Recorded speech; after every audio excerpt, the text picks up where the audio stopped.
Hey, welcome to the program, everybody. Here with Daniel Miller. He's the founder of Taking Care, and which is a nonprofit here in Portland, Oregon. And today we're going to talk to Daniel about taking care and whatever else is available that he's working on. So thank you for joining us, Daniel. Thank you for joining us. Absolutely welcome. Taking care. I just had the pleasure of experiencing the benefits of taking care, and why don't you just run us through what this model is? Sure. So Taking Care Portland was started ostensibly as a survivorship program for cancer survivors. And what we do on a donation basis, because our target audience are folks that can't afford complementary and alternative therapies. So what we do on a donation basis is escort cancer survivors, their caregivers and loved ones, anyone affected by that whole journey, through a day of care. And that day consists of guided meditation, acupuncture, or massage therapy during live sound therapy. So the Sound Tribe, which is our sound therapists, walk around the room with vibrational instruments and play close to folks so that the sound affects them. And then we have dinner together. We have a food as medicine dinner together, and we also host guest speakers from the cancer care community here in Portland. Yeah, and it's very multifaceted as I experienced. You have, as you said, Sound Tribe, which is, I'm assuming that's a kind of a revolving door of musicians that play. I mean, I know Hamid, the other co-founder, heads that part of it up. I don't know if there's anything you'd like to share about that. Yeah, well, it's a sort of a self-ascribed moniker, this Taking Care Sound Tribe. We have a core. We have a core of really, really dedicated and talented, extremely talented musicians who comprise the core kernel of the Sound Tribe. And then we have new folks coming in all the time, because our goal with this whole program is to share this model with the community. So we're taking care of cancer survivors, but at the same time, we're educating the community on how to care for cancer survivors. Right. Because if you haven't been through that journey, you don't understand what it's like. And so we're training the community members how to care for each other. And so, there's the music component, which is also very important, the vibrational therapy, I guess, because there were didgeridoos, there was drumming, there was singing. I mean, it was very multifaceted. So that's one component. Then there is the acupuncture and the massage therapy. And then there's the food, which you were in your background as a chef. Is that right? Well, yeah, my background's food. I've been in the hospitality industry for 30 years. And so I've been in the kitchen, in and out of the kitchen my whole life. And so I began studying food as medicine in 2011. And then when I began studying the relationship between food and the prevalence of cancer, I became infuriated by the direct relationship. Sure. Depending on who you're reading, there's 30 to 80% of cancers can be attributed to food. And that infuriated me, that big business in their search for bottom line profit, and the federal government, through lack of regulation and the revolving door policy with big business, is making us sick and feeding us to the hospital machine. So yeah, I have a food background, and what Taking Care is really brought out to me is the idea that food's a metaphor. And so food as medicine means food as spirit. And so what we do at Taking Care is we enable people to bring their parasympathetic nerve system on. We allow the body to begin healing itself again. Yeah, because I remember, after the acupuncture and the music and the massage, after that whole process, and I felt like I was floating, and I felt very nurtured and cared for in that environment. Then to have a meal in the community, the entire Taking Care community afterwards, was really, really quite nourishing and special. But I do remember in that day that I participated in taking care, there was Dr. Forstice. What is his name? Dr. Dave Alderdice.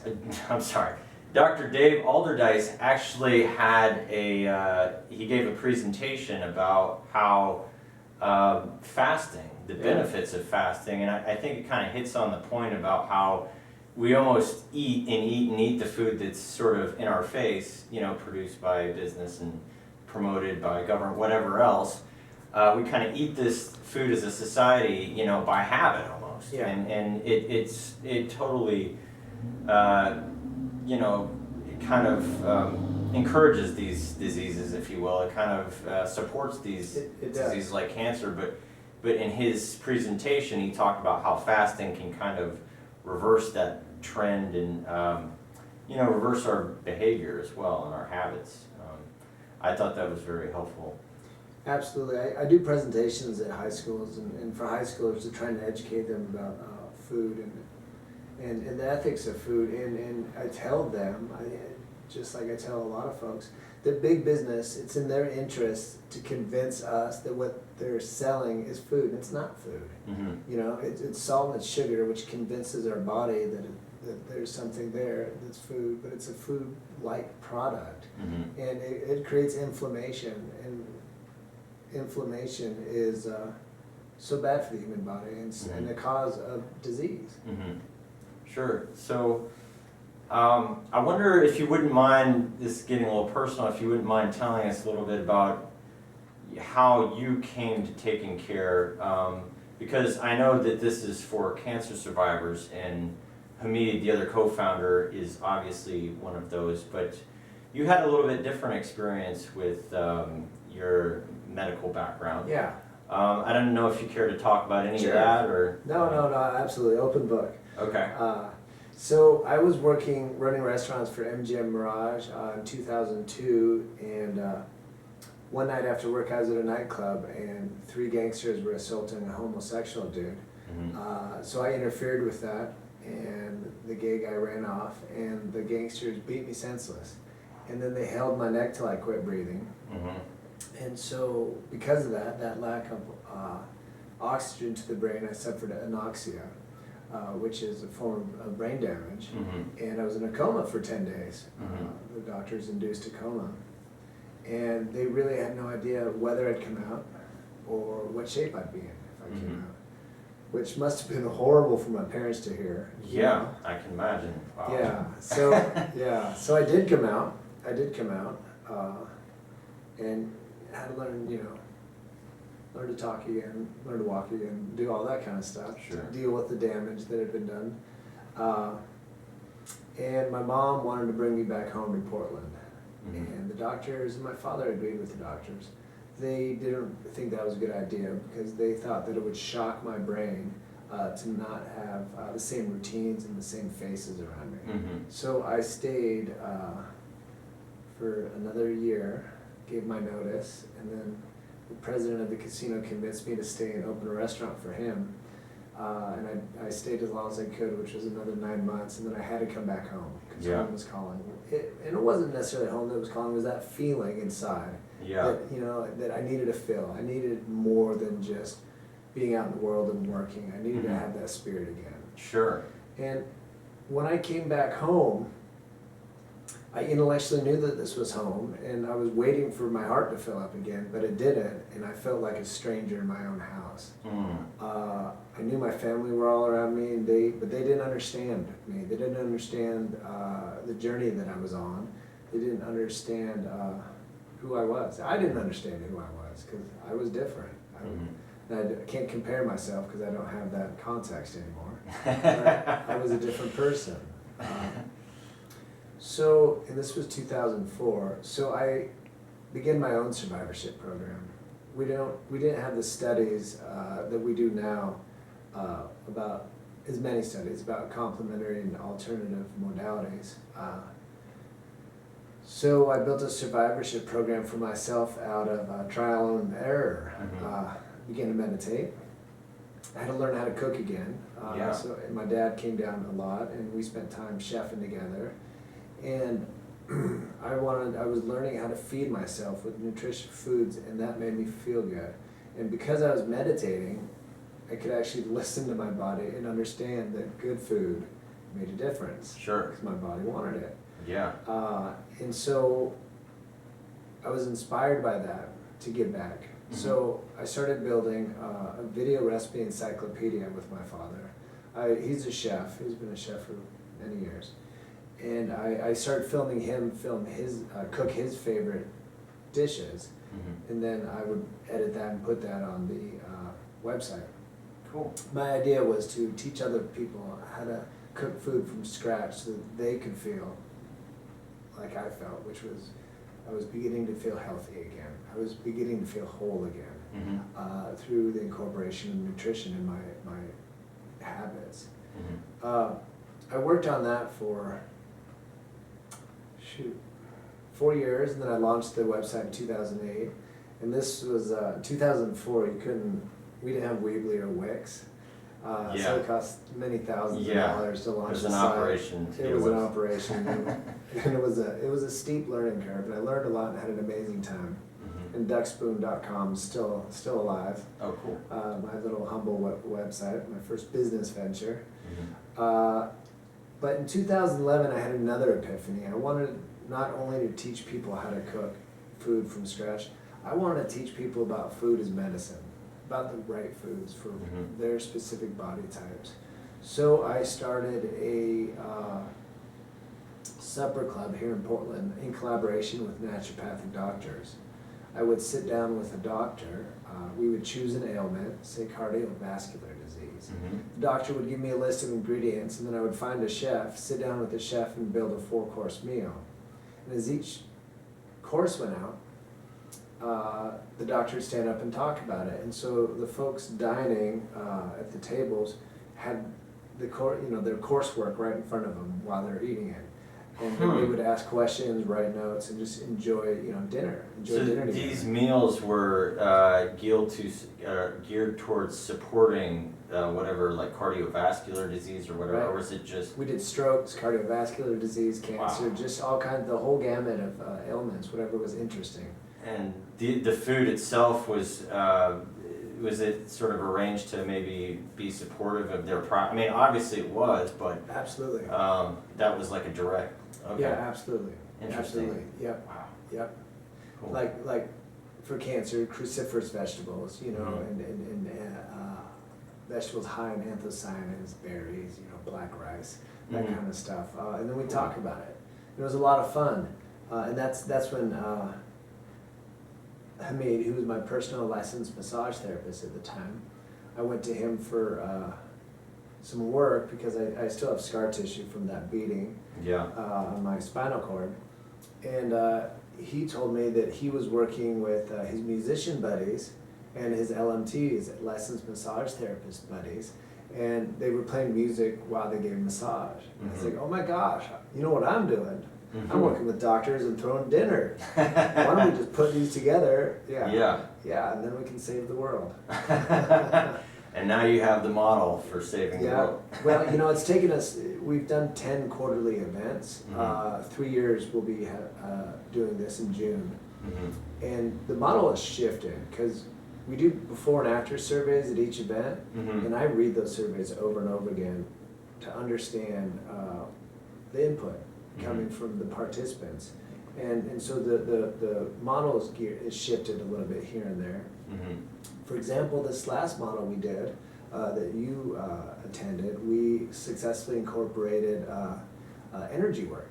That was Yeah. the first time we've done that. Yeah. Yeah. There was some energy work with the massage and the cranial sacral. Yeah.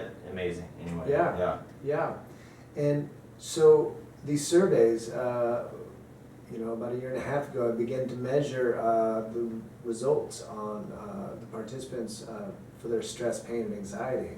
Mhm. And we're finding that stress is down after the therapy. Stress is down 40%, pain is down 32%, and anxiety is down 25%. Wow. That's Yeah. tangible. That's significant. Significant. Significant, yeah. And so I attribute that to a couple different things. One, the sort of multimodality integrated approach to Mhm. therapy and to care. And two, I really think a big part of it is the fact that it's not doctors fixing you Right. in an institutional setting. It's your neighbors, it's Yes, volunteers yes. in a spiritual setting, Right. in a church, supporting you. Right. They're not trying to fix you or do anything, they're supporting your health. And I think it's that brother to sister care Right. that makes a difference. That's exactly what I wanted to touch on, because you said when you were in, when you had the accident, you knew you had to come back to Portland. There was something missing and you needed to find, I mean, for me, in my journey, I remember it was, a lot of it was about finding that sense of tribe, Yeah. that sense of belonging and Yeah. nurturing, that supportive environment that goes beyond just, a medication or a pill Yeah. or a trip to the doctor's office. I mean, this is holistic in Yeah. every sense of it. And,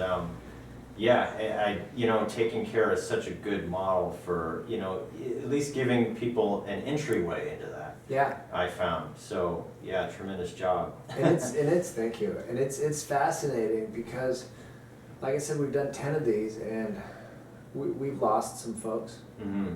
We've lost some folks. Yeah. And I still kind of have some names seared in my head. Mm-hmm.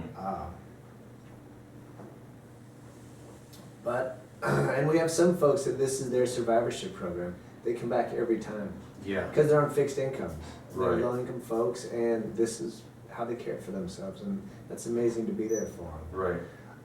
Though about 70% of our guests are newcomers, Uh-huh. which is amazing because, and I haven't set up analytics for this yet, but my feeling is that people come, they understand the different modalities, and they integrate that into their own lives. Mhm. I mean, I can only hope. Yeah, I mean, and even still, regardless of the outcome, is of how people are after. I've got to imagine, even if it's just for the time that they're there to provide, a sense of hope, Yeah. some light, just some community. At the very least is a tremendous thing. But as you said, you've quoted some numbers on what it's done for people, Yeah. and that is huge.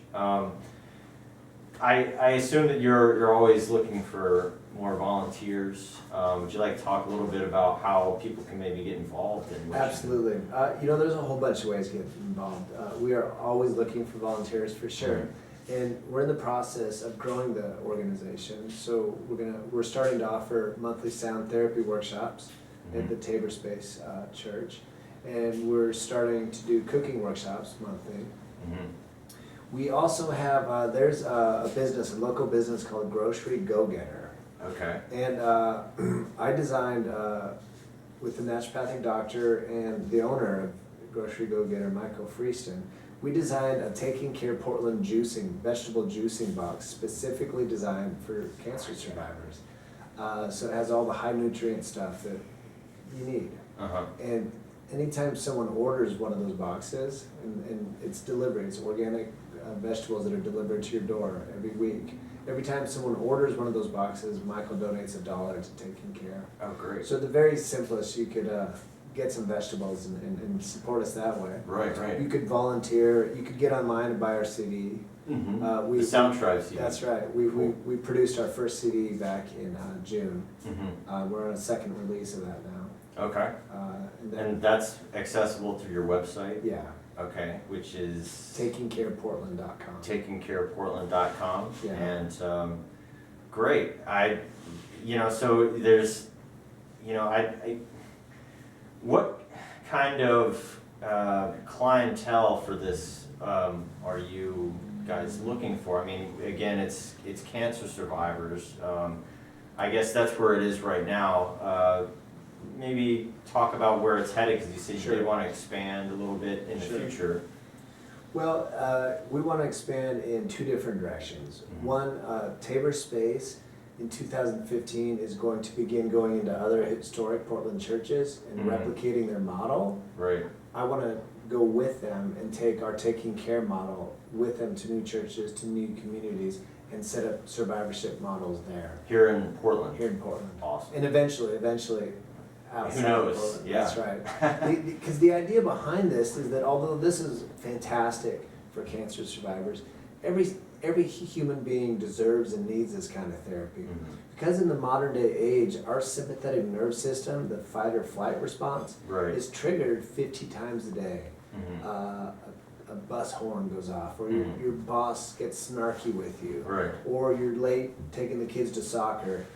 And when your sympathetic nerve system gets triggered, your body quits releasing endorphins and neurotransmitters that Mhm. heal your cells. So you're not healing yourself. You're in fight or flight. You're ready to Right, fight. right, yeah. And so we all need this kind of care. And to that end, my goal eventually with this taking care model is I would like to have it not only be Taking Care Portland for cancer survivors, I would love to have it be Taking Care Portland for TBI survivors. Right, Because right. we're all survivors. Mhm. And so to that end, we will find folks like yourself Mhm. that are passionate and inspired to share and create support Mhm. for TBI survivors and build a similar model.